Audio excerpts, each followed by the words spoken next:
Morning.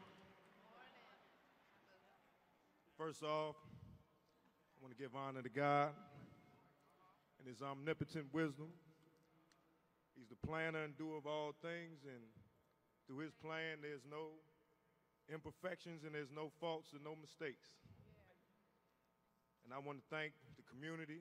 I want to thank everybody that's been praying for our family, everybody that's lifted us up in prayer, and it's I can truly feel the prayers, and it's helped me through this hard time, and it's empowered me, and I feel the embracement.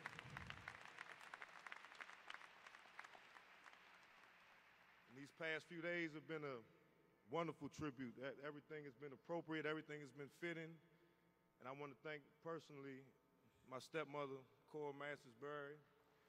Without her, I don't think her vision and her round-the-clock planning in the committee, none of this could have been pulled off in the manner that it was, with the detail and the pageantry and just the wide range of supporters that are here.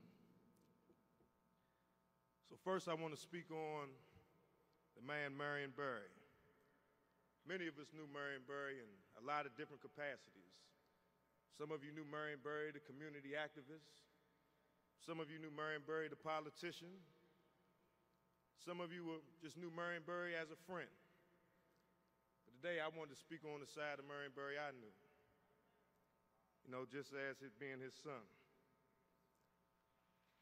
That's right.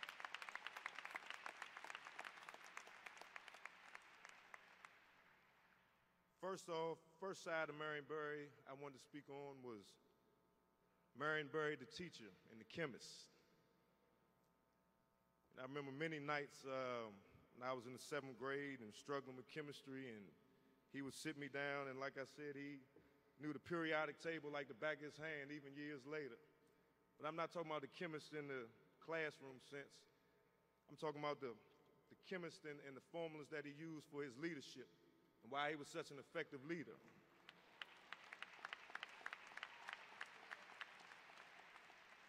You know, in chemistry, you have elements, and you combine them together, they create a compound.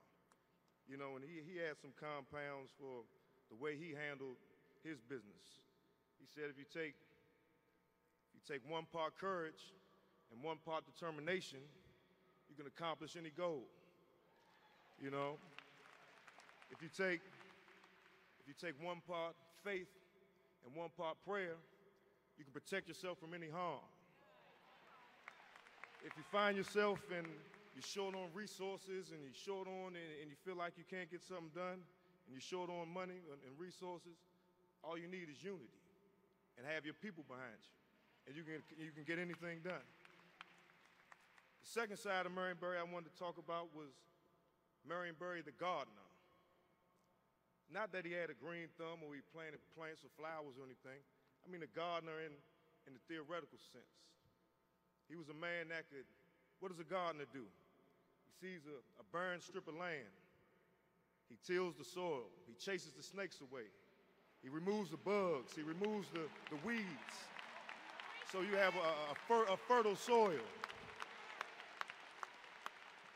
And then with that fertile soil, what do? You plant seeds.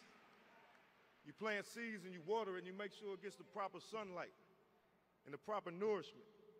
And he planted seeds in people's lives and planted hope in people that didn't have hope. And he planted seeds in this city. He grew and instilled values in people's hearts, but he also grew things, physical things. He saw a barren lot full of warehouses and a parking lot, and he created this building we're standing in now, this convention center.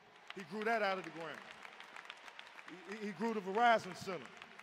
He's responsible for the revitalization of Shaw and Anacostia. You know, he's the one that laid that foundation and planted those seeds. And then I want to talk about Marion Berry, the father. I remember I was 13, and he took me to his hometown, Itta, Mississippi, and through the Delta, he took me to Clarksdale and Macomb and Greenwood, Mississippi, you know, where Jim Crow, the headquarters of Jim Crow and white supremacy and oppression for our people. You know, and I got a chance to see what a real cotton field looked like and what a shotgun house looked like. And, you know, to see what it was people living on the bottom and what did it take to come from a place like this and rise to greatness. And he said, you know, the man on the left is weak and the man on the right is weak. I'm weak. You have to build and uplift your brothers with you. So you can't feel like you're better than the next man or because you have money and power can be stripped from you. But if you have strength in your people and you have unity, you know, you can carry on. You know, I've carried that with me, and that was one of the things that always stuck with me. And it was times that, you know, my father loved his people, loved the city, and it was times I didn't feel like he was always had the time to spend with me as a father, you know. But one thing he taught me is that love is a force that that always recycles. And the love that he had for people and the love that he passed on to others, when it was times that he wasn't there, it was other people that embraced me. So even though I didn't have my father, I had an extended family all over the city. So I never felt his absence because I always felt his love through others, even if it wasn't directly through him. And so, and in saying that, by that love he gave, it's not a person in this city or a corner of the city that he hasn't touched. And in knowing that, Marion will never die, because he's taught us how to stand up as black men. He's taught us how to live amongst each other and work together with each other. And his spirit will never die.